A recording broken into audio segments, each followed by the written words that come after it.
the biggest card ever in UFC history to date, will be happening this weekend, Saturday, November 12th, inside the world's most famous arena, Madison Square Garden in New York, New York. The main card will feature 6 fights on the pay-per-view, including 3 title fights.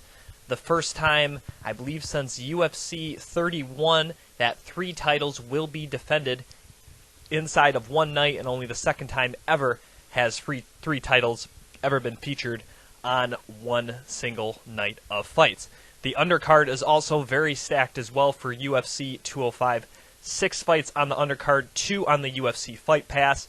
You have Thiago Alves, former welterweight title challenger, making his debut at 155 pounds against perennial contender Jim Miller. Also a bout in the women's bantamweight division as the upstart Caitlin Chukagian will be taking on former title challenger Liz Carmouche. Getting over to the FS1 prelims, which will start at 8 p.m. Eastern, Fight Pass at 7 p.m. Eastern, kicks off very under-the-radar matchup because of so many big names on this card, but a lot of hype behind these 2 gentlemen. 2 guys I think are some names to watch for in the welterweight division for young fighters, as you have former Ultimate Fighter contestant Vicente Luque, as he will be taking on Bilal Muhammad. I think that's actually going to be a really good fight. Both guys are pretty exciting fighters.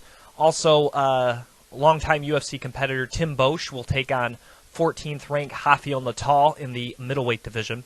Also, a huge matchup in the lightweight division, obviously with the lightweight title being on the line in the main event of UFC 205. This one has implications for the division as well, as currently ranked number 2 Khabib Nurmagomedov will take on number 6 ranked Michael Johnson.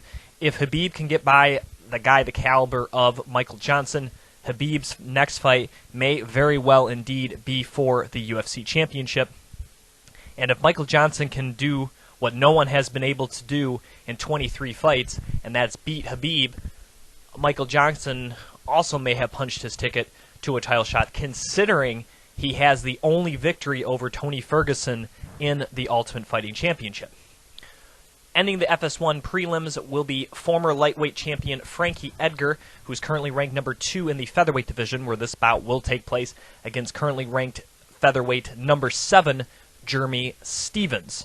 Very interesting matchup, of course. Jeremy Stephens tried to call out Conor McGregor, so to speak. That didn't work out too well in Lil Heathen's favor, but he has an incredible opportunity before him if he can defeat a former title holder in Frankie Edgar. That can very well jump him to the top of the line of what is a very stacked featherweight division for the Ultimate Fighting Championship. Looking forward to all those fights on the undercard, but I'm here to talk about the main card. 6 fights, as I mentioned, on the pay-per-view main card, starting first in the women's bantamweight division, as former title holder Miesha Tate will take on currently number 8 ranked Raquel Pennington. Tate is ranked currently number 1, the best fighter that isn't the champion in the women's bantamweight division. This is an incredible matchup, an incredible opportunity. I said that for Jeremy Stephens, but a credible opportunity here for Raquel Pennington, who we've had on the show several times. If you want to go back through the archives there of Beyond the Cage on YouTube, youtube.com/Beyond the Cage podcast, actually talked to her after her win over Elizabeth Phillips. She mentioned in that interview, at the time her fight against Miesha hadn't been announced, but she had mentioned that some big things were happening down the pipeline, and really none bigger than taking on somebody the caliber of Miesha Tate. She has currently won 3 consecutive fights in a row, beating 2 fighters regarded. Jessica Andrade, who obviously now has had a lot of success at 115 pounds, and her biggest victory so far to date, defeating Bethe Correia. That was in April of this year via split decision. Now, in her last fight, she admitted in that interview to me, wasn't her best performance that she's had in her career. She did get the job done, and she definitely was the better fighter that night back in August against Elizabeth Phillips, but she's really going to have to amp it up taking on Miesha Tate. Miesha Tate obviously has to be very hungry and very motivated to try to get her title back, considering how her first title defense went against Amanda Nunes, getting completely demolished in the first round. And for as great of a comeback and resolve and championship performance she had capturing the title, it was a 180 in her fight against Amanda Nunes, where she pretty much just got beat right from the start and got put away quickly and wasn't really able to pull any sort of comeback like she did to capture the title. So in this fight, obviously the key is for Raquel Pennington to keep this fight standing. Miesha Tate's a solid stand-up fighter. She has good skills, but Raquel Pennington, that's definitely what her bread and butter is. She likes some range. She has good combinations. She's tough. Doesn't have a lot of finishes on her record, but knows how to stand and trade in the pocket, knows how to work for a full 15 minutes. She trains at altitude all the time there in Denver, Colorado. So coming into this matchup, if it stays on the feet long, that's going to help Raquel Pennington.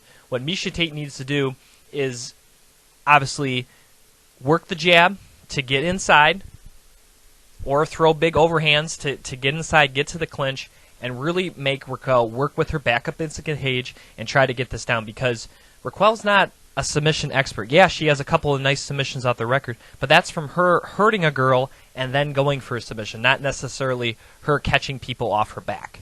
So if Miesha Tate can get this fight where she's best in top control, landing ground and pound, I think Raquel Pennington's going to have a very tough time getting out from under her. But if it stays standing, or Miesha decides that, yeah, I can stand and trade with Rocky, which I think she can. I think Miesha Tate is a comparable fighter on the feet. It's just you're giving your opponent their best chance to win. Why not take that weapon away? Now, I will say Miesha Tate probably has the better power of the two, and that's a little bit of an X factor as well, that if the striking does go the way of Miesha Tate, what does Raquel Pennington have to fall back on? She has progressed in her offensive takedown game, but I really would not say that's a bread and butter option for her, and trying to take down Miesha Tate is pretty tough. She has pretty good takedown defense, and really the only person to do so, I think, is Ngannou. Had a little bit of success, and obviously Ronda Rousey, but other than those two, she's pretty hard to put on her back, and meeting Miesha head-on in the grappling department, where a little scramble or a little position or an inch this way or that way could get Miesha on top of you, I don't think that's the best area for Raquel to gauge. So while I think she is getting to more well-rounded, I would say Miesha Tate does have a little more tools at her disposal. Next fight of the evening in the welterweight division, currently ranked number 5, Kelvin Gastelum, and former Ultimate Fighter winner, will take on the Cowboy and former lightweight title challenger, Donald Cerrone. Awesome matchup here in the welterweight division. Of course, Cowboy originally was going to be taking on Robbie Lawler for this card. Robbie Lawler decided that he needed more time after his loss to Tyron Woodley, so he had to withdraw to this bout. However, they get a fantastic replacement in Kelvin Gastelum, who really, since that brief little bubble where they had to force him up to 185 against Nate Marquardt, has really gotten things together. And since then, has only went 1-1, if you think about it. But one of those fights, he went a full 25 minutes against a very quality fighter and a workhorse in Neil Magny, a very tough guy. So going 5 rounds, that was a split decision. I think he learned a lot about himself, and the fact that he was able to make the weight and go 25 minutes with really out too much problems, I think was a big deal, even though he lost that fight. And then in his next fight back at UFC 200, just completely dismantled Johnny Hendricks. Took Johnny completely out of his game, made Johnny look very one-dimensional, and probably the worst perform, and made Johnny look awful. It didn't look like a former world champion that he was fighting. That's how good Kelvin Gastelum performed at UFC 200. So this is a guy who I think has really, really learned. And, you know, after his really big start in the UFC where he rattled off 5 in a row, you can look at it and say, hey, he's only 2-2 in his last 4. Sure. But he did very well against current champion Tyron Woodley. Yeah, he lost that fight, but he was doing well. He advanced a lot, he just didn't pull the trigger, and that's a fight, obviously, I think could be a rematch very soon. And then in the Neil Magny fight, it was really a difference about 1 round. Really, obviously, it was a split decision, so that was a very close fight. I mean, he soundly beat Nate Marquardt, and he soundly beat Johnny Hendricks. Even though he's 2-2 in those fights, those were all good performances. Those were all fights where he was in it until the final bell. So going against Donald Cerrone, he has to feel confident, even though Cerrone has been on a massive roll since moving up to the welterweight division, knocking off the likes of Rick Story and Patrick Cote. You know, he has to feel confident. I mean, he just beat Johnny Hendricks. And that's not to say that Donald Cerrone isn't as good or can't offer Kelvin Gastelum a good fight, but he has to feel pretty good coming into this fight. He has to know that Donald Cerrone, obviously moving up a weight class, the power obviously is not what you have to worry about Donald Cerrone. He's never been a power knockout guy. It's usually from great combinations and usually great kicks. That's typically how he's gotten the majority of his knockouts. But Kelvin Gastelum's going to have to really worry about the hand speed. Moving up a weight class, I don't know if there's any welterweight that can match the speed that Donald Cerrone brings to this division. And I think Rick Story and both Patrick Cote, both big, strong welterweights, guys that hit really hard and can take a punch as well, they just couldn't see these punches coming. And even if they're not coming as hard, if you can't see them, there's a better chance they're going to land on the right spot. And that's what Kelvin Gastelum is going to have to try to combat in this fight. The hand speed and obviously the speed with the kicks as well. If Gastelum can counter those, step in the inside, which Cowboy should have a little bigger reach, only by 2 inches, but have a 2-inch reach, 4-inch height advantage. If he's able to chase him down, get on the inside, get in close, not just with strikes, but obviously with the clinch too, he can be successful. He wants to draw this fight more into the phone booth. But if it can stay at range where Cerrone can snap kicks, throw long punches, get out of the way, circle around, and Gastelum's really not able to get into the pocket, he's going to have trouble defeating a guy the caliber of Donald Cerrone. Next fight of the evening in the middleweight division, a lot of implications with this fight here, as the winner possibly could get a shot at the middleweight championship, as former middleweight champion Chris Weidman is taking on former Olympic medalist Yoel Romero. Romero has not fought since his suspension and his fight against Jacare Souza, which of course was overturned, ended up becoming a no contest. However, they showed some... Actually, the decision was upheld because it ended up saying it was a tainted sample. That is correct. I think they were going to move it to a new but that was all the way back in December of last year. Romero, of course, has not fought since then. Chris Weidman has not fought since losing his middleweight championship to Luke Rockhold, and that was all the way same fight card, actually, UFC 194. So it's almost been a year for Chris Weidman as well. He was going to try to win the title back in June against Luke Rockhold, but had to pull out that fight due to injury. So it's been nearly a year layoff for both of these fighters. So who has learned the most in that year? You know, who's been able to stay motivated, not knowing that there's a fight coming up or when there's going to be another fight coming up, and who's hungry to get the championship? Obviously, Romero is seeking his first major mixed martial arts championship, and Weidman trying to reclaim what he already once had. And really, the fact that this is a 3-round fight really benefits Yoel Romero. The conditioning has to go the way of Chris Weidman. This guy has been in many a 5-round fight. He even took that beating there against Luke Rockhold. Fight probably should have ended. Still came out for the 4th round. So Chris Weidman is a very durable individual. And I would still say, even though it's a 3-round fight, and that definitely helps Yoel Romero, if it gets into the 3rd, you really have to favor Chris Weidman, who has not fought a 3-round fight, I believe, since fighting Damian Maia. I think that was probably about 4 years ago. So it's been a while that Weidman hasn't been the main or co-main event and hasn't even been scheduled for 5 rounds. So he's got to be ready to go for this fight. And for Romero, I hate to say max out early because he is a really good wrestler, but he has to try to get to Chris Weidman early. You can't allow to sit back and give Chris Weidman rounds a la Lyoto Machida. This is a guy who can be aggressive with his striking, does have some good power, obviously knows how to check leg kicks and throw some kicks of his own. He's a solid wrestler, maybe not quite the level of Yoel Romero, but he's one of those guys that is a very hard worker. He's tough to put away, and he's just going to be there. He knows how to hang around fights, and he knows how to win fights, more importantly.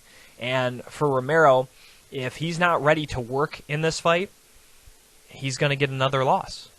But if he can go in there, know that, hey, I might not be able to put this guy away in 30 seconds, even though I'm going to try to heck that I can, he has to be prepared to work. And if he's not ready to work, then Chris Weidman can win this fight pretty easily. Coming up next, the first of 3 consecutive title bouts, starting first in the Women's Strawweight Championship, as Joanna Jedrzejczyk will take on Karolina Kowalkiewicz. Before I get to my breakdown of that fight, I was able to speak with Joanna before this fight as she returned here to Beyond the Cage to talk about her next title defense here against Karolina at UFC 205. Hi, everybody, and welcome back to another edition of Beyond the Cage. I'm your host, Jim Graham, and joining me today on the line, we have a special guest. She is the reigning and defending UFC Women's Strawweight Champion of the world. She is Joanna Jedrzejczyk. And Joanna, thanks for coming back on Beyond the Cage. Thank you so much for having me. I want to get to your last fight first here, Joanna, against Claudia. Considering all the back and forth talk between the two of you, the time elapsed between your first fight and the rematch, the Ultimate Fighter, all of those things, how good was it to finally actually fight her that second time back in July? There was lots of bad blood between me and Claudia Gadelha. Our first fight was a split decision, but I won that fight in 2014. So she couldn't handle that, but that her first loss was with me. So after that, she was complaining for few long months, and even before our last fight, she been complaining. Even she lost to me last time. She still complaining about, So you cannot help. I can understand her. She has just 2 losses and 2 losses with me, but she should be happy that she lost to the best strawweight champion of the world, and that's all. But there is no more bad blood. I said sorry to Gadelha right after the fight.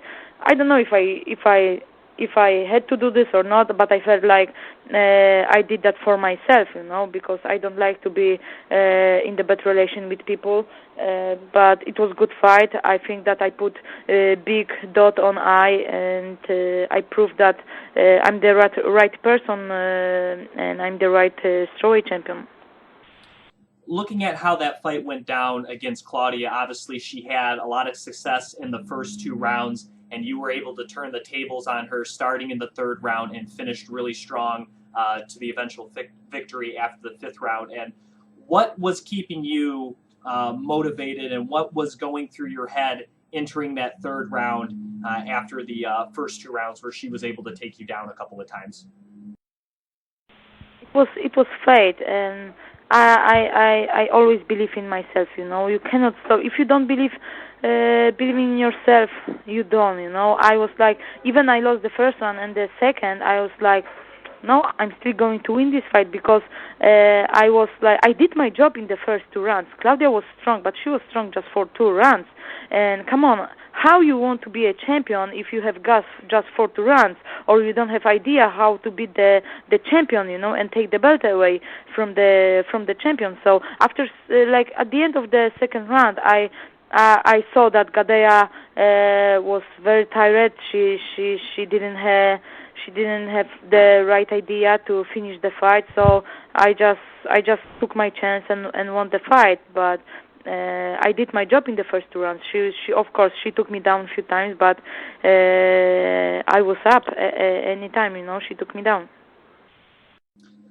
Now, so far in the UFC, I think it's fair to say that most of the girls you have taken on are grappling first fighters. This will be the first time you can really make a case that your opponent is a striker first. So how has your preparation changed for taking on somebody like Karolina as opposed to some of the other women you have fought here in the UFC? I'm trying to be better person, better athlete from camp to camp. I'm trying to stay humble and focus on my title defenses and on my work. I'm not trying to walk with my head up because I'm the champion. I'm trying to work very hard every day because I want to be undefeated champion for a while. And the thing is, yes, Carolina she's a striker.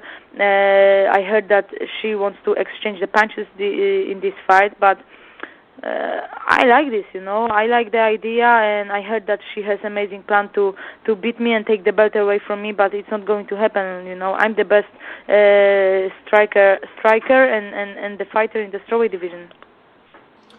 All right, I wanted to get your thoughts on the quote that you said last week in the conference call for the UFC, where you were saying that you may not be the prettiest fighter, you may not have the biggest boobies, or that you're not American, but you want people to remember you as the best female fighter, undefeated, and champion of the UFC. And I guess what was kind of prompting you to say something like that in the conference call last week? It's like because they asked me, I'm building my legacy, I want to be a legend, but some people think that it's selfish, but it's not, I'm very confident, I'm not arrogant. I'm very confident because of the work which I put every day in the gym, outside the gym, and this is who I am. Of course, before every fight, I visualize the victory, but it's a sport. Anything can happen. You can win or you can learn. You know what I'm talking about. So I said that because, of course, lots of media around our fights were around us, the fighters. But I feel good in my skin, and I feel perfect in my skin. But I said that because for me the most important is the sports side of what I'm doing. I like media. I like to talk to media. I like to share my time with the fans. I like interact with them. But I want to be remembered as best UFC strawweight champion.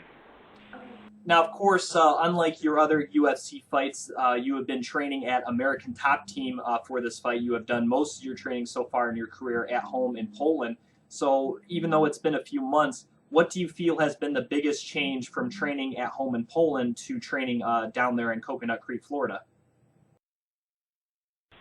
When you're on the top and you think you have the right people around you and you keep on winning and you think you're not going to slip, never ever, it's not right, after amazing 7 weeks in Florida at American Top Team in Coconut Creek with Mike Brown, Cattell, Cami Barzini, and the other coaches, I feel like I step on better level. I'm different fighter, Maybe you're going to see different Joanna in this fight, but I'm looking forward, and I want to change my game. That I'm very good striker, but I'm more confident on the ground, more confident during the wrestling because of the trainings at American Top Team, and it's amazing.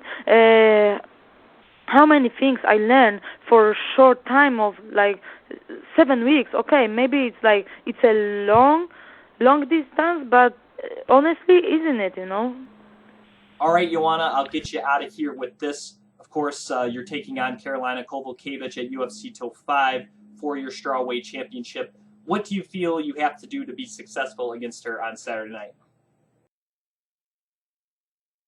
The question should go to Carolina, what I have to do to win with Carolina. The question should go to Carolina. What you have to do to beat Joanna. And my answer is, do your best and you're not going to win. But I'm going to win because I'm simply the best strawweight champion. And I put on amazing work with my coaches at American Top Team for a few long weeks without any excuses, tears, blood, bruises, injuries. I know mine. I feel healthy. I feel ready.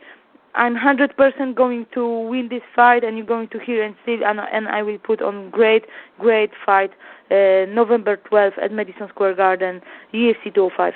Once again, that was UFC champion Joanna Jedrzejczyk. You can follow her on Twitter at Joanna MMA. And Joanna, thanks again for coming on the show. I really appreciate it. I look forward to your fight on Saturday against Carolina. Thank you. Once again, That was Joanna Jedrzejczyk right here on Beyond the Cage.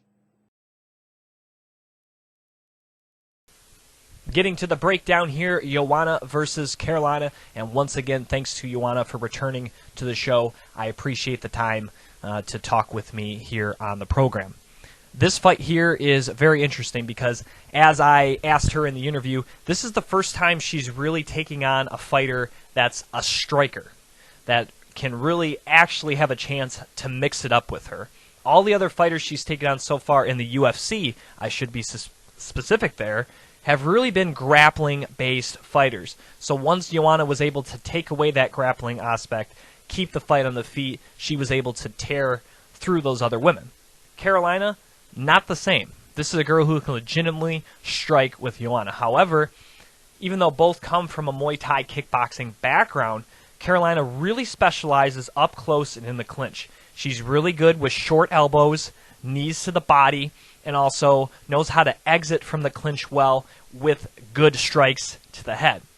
I would say at range, Joanna is probably the better fighter, and if Carolina can't get in a little close to strike, she'll have a little bit of trouble. That's not to say she can't adjust in this fight, because obviously she comes from a striking background. She can do some striking at range as well. I thought she did a really good job of adjusting in that fight against Rose Namajunas, against a fighter who was primarily attacking from the outside, a little longer fighter, and she was able to adjust as that fight went on, strike from the outside a little bit, but obviously was able to kind of impose her will a little bit there towards the end up in the clinch.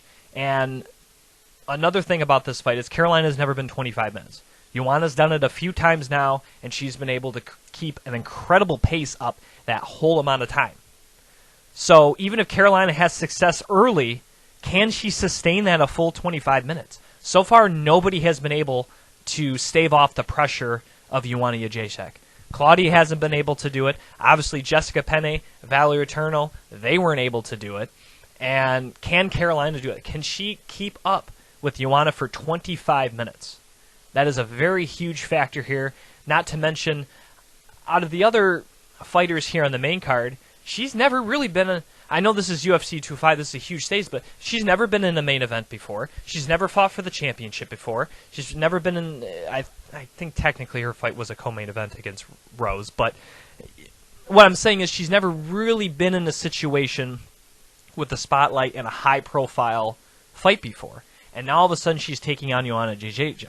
Now, luckily for Carolina, because of the other two fights and a lot of the other fights on this card, she kind of is easing into it, I guess, a little bit. This is not the focus fight. This is not the fight everybody's talking about. It's a fight people are talking about, absolutely, but it's not, obviously, Conor McGregor, Eddie Alvarez. It's not, Tyron Woodley and Steve Tom. So she can kind of go a little bit under the radar and not have as much lights on her. And obviously the pressure's not on her, it's on Joanna. She's the defending champion. She has to go out there and prove that she's the best in the world.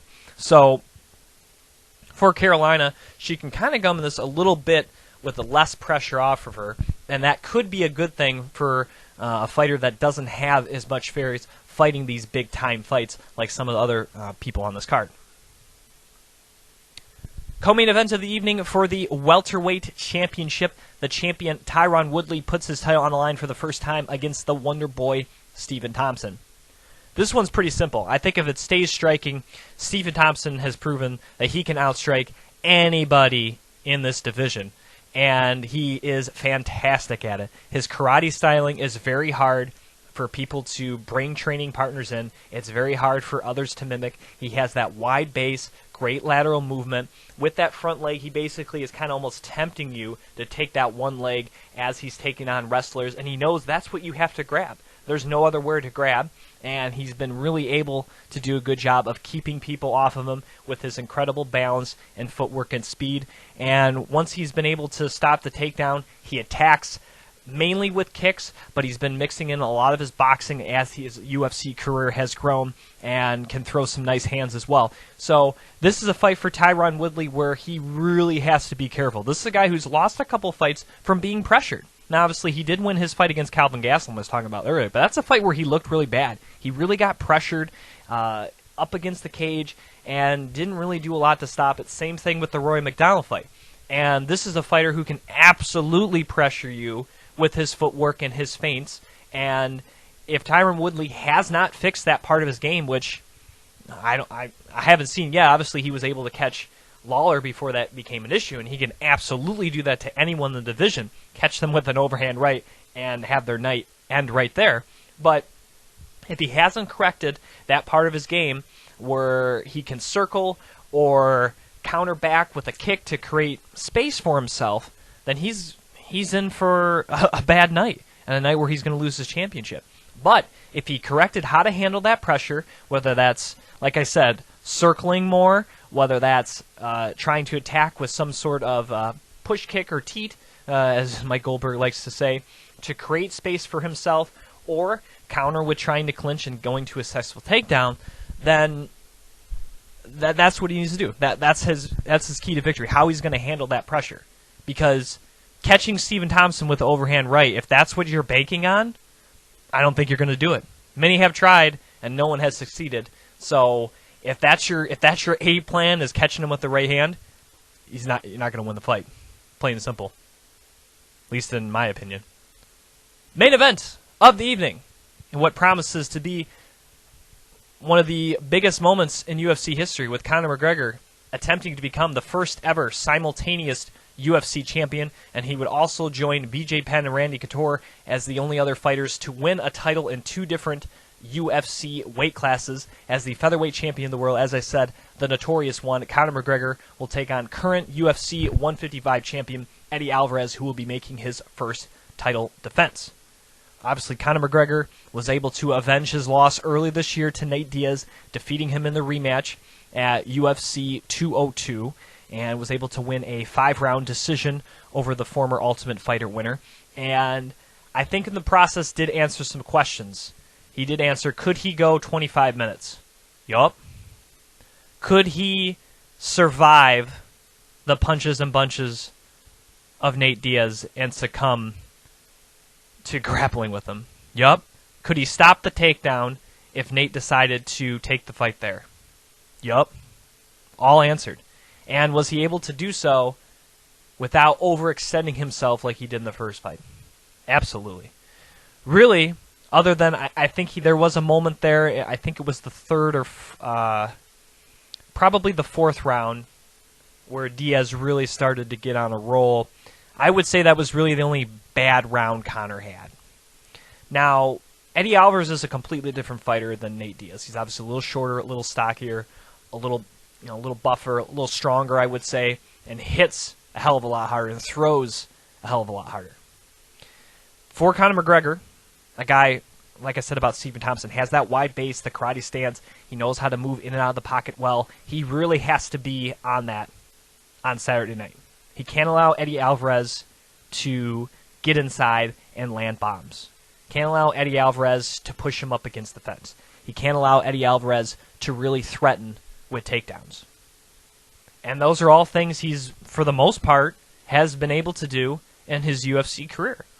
And really, that's really what he's got to look out for. I think it's plain and simple. Obviously, RDA got in a little too close, maybe dropped his guard a little bit, and he got caught. That's what Eddie Alvarez can do. He can catch it. He is a powerful striker.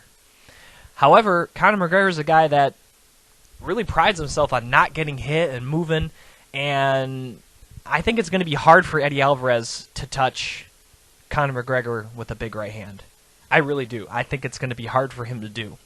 And one thing, though, that is an extra, even though Conor went the 25 minutes, I would still favor a longer fight to Eddie Alvarez. He went 5 rounds a couple times in Bellator, and I think he's more built for a longer fight. Eddie, on the other hand, has to really figure out how to get inside, grab a leg, dirty box Conor, or get him to the ground. Because obviously, if he can get Conor to the ground, Conor, he's not a wizard off his back. He's not going to submit you. He's not going to really do anything crazy. And for the most part, when he's been down there, hasn't showed a lot off there, even in terms of getting up. So if Eddie can get this fight to the ground, that's easier said than done, considering really only Chad Mendes is the only one to do so. He has a big chance to win this fight. That's an area he has at least in the UFC, really worked on. If you look at his body of work in the UFC, he's really tried to push his takedowns offensively.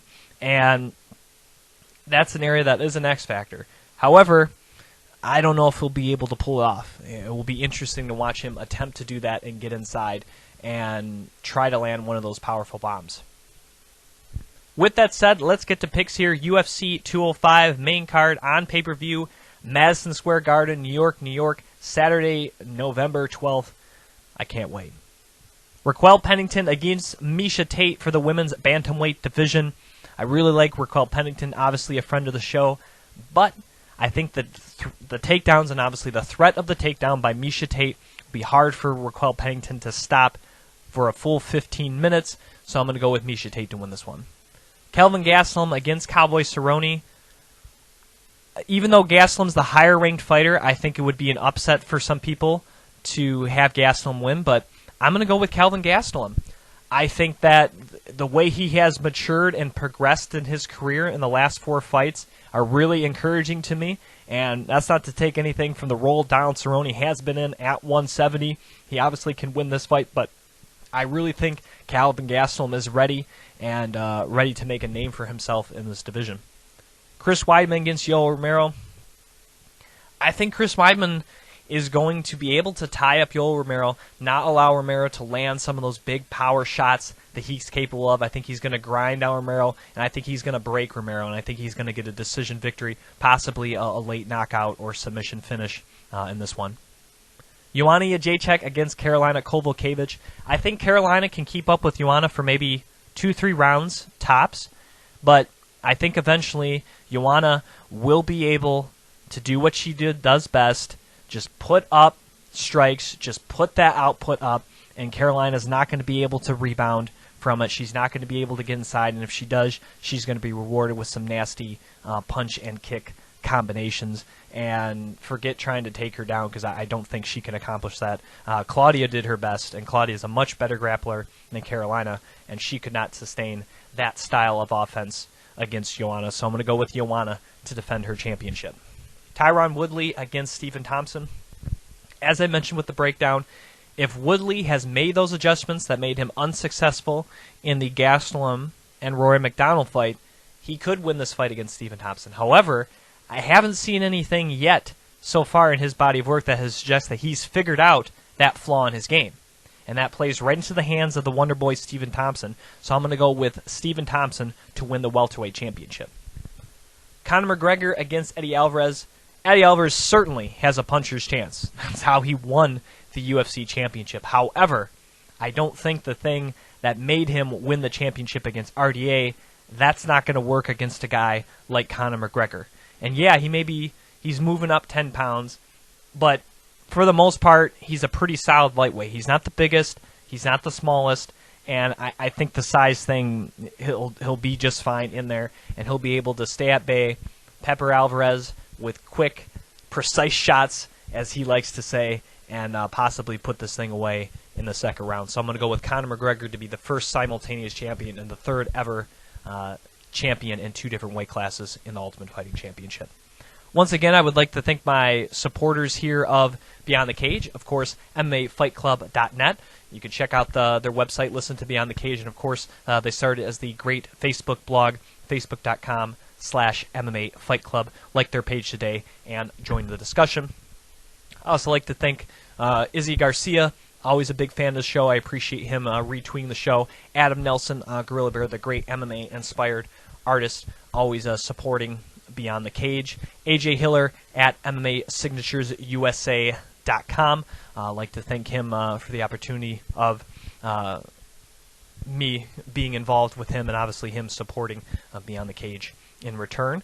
I'd like to thank Flying Brian J., Legends of the Cage, both big supporters of Beyond the Cage. MMA fight fans on Twitter always helping me out, spreading the word of Beyond the Cage. And lastly, MMAcommunity.com, the MMAcommunity.com. Best forums for talking mixed martial arts, free to sign up for. They also do some great Q&A sessions with fighters as well, so join their site, the MMA Community. sportstalk313.com, and also my partners at sportstalk313.net supporting Beyond the Cage. And obviously, as much as I talk about national things around the sport, I'm very much a proud native of Detroit, Michigan, and glad to be a part of the Sports Talk 313 team. So for them, I once again am your host, Jim Graham. You can follow me on Twitter at Jim Graham, and you can like Beyond the Cage at Facebook, facebook.com/Beyond the Cage podcast. Subscribe to the show on iTunes, Google Play, and of course you can subscribe right here on YouTube, youtube.com/Beyond the Cage podcast. So until next week, I am Jim Graham. Thank you for listening to another edition of Beyond the Cage.